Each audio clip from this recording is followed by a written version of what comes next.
സംസ്ഥാനത്ത് നാമനിർദ്ദേശ പത്രിക സമർപ്പണം അവസാന ഘട്ടത്തിൽ രാജീവ് ചന്ദ്രശേഖറും അടൂർ പ്രകാശും തിരുവനന്തപുരത്ത് പത്രിക സമർപ്പിച്ചു. വടകരയിലെ UDF സ്ഥാനാർത്ഥി ഷാഫി പറമ്പിലും പത്രിക നൽകി. തിരുവനന്തപുരത്ത് നിന്നും വിശദാംശങ്ങളുമായി വിഷ്ണു ചേരുന്നുണ്ട്.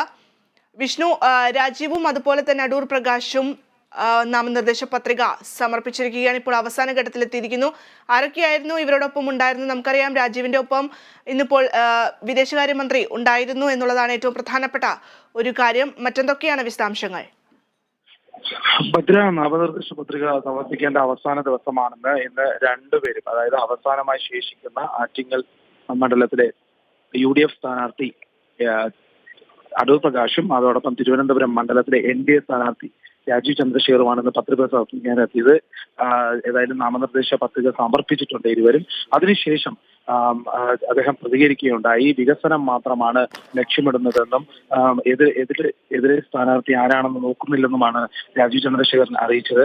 അതേസമയം അടൂർ പ്രകാശ് നാമനിർദ്ദേശ പത്രിക സമർപ്പിച്ചിട്ട് ശേഷം ഇനിയാണ് മാധ്യമങ്ങളായി പ്രതികരിക്കാനായി എത്തുന്നത്. ഏതായാലും അദ്ദേഹം ഇപ്പോൾ നാമനിർദ്ദേശ പത്രിക സമർപ്പിച്ചു എന്നാണ് വ്യക്തമാക്കുന്നത്. ഇനി NDAയുടെ കാര്യം പറയുമ്പോൾ BJP സ്ഥാനാർത്ഥിയായി നിൽക്കുന്ന രാജീവ് ചന്ദ്രശേഖരന് പിന്തുണയുമായി പ്രമുഖ നേതാക്കളൊക്കെ ഉണ്ടായിരുന്നു.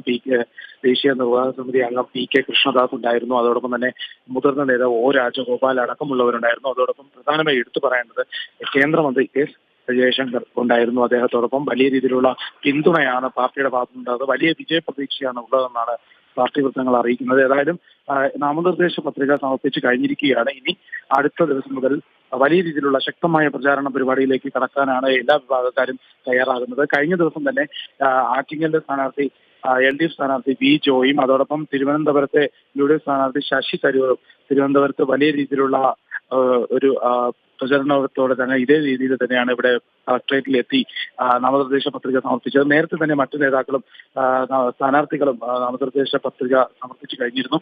ഏതായാലും ഇനി ഉള്ള ദിവസങ്ങളിൽ വലിയ രീതിയിലുള്ള ഒരു പോരാട്ടം തന്നെയായിരിക്കും ഉണ്ടാകുക. വലിയ രീതിയിലുള്ള പ്രചാരണ പരിപാടിയിലേക്ക് തന്നെയാണ് കടക്കുന്നത്.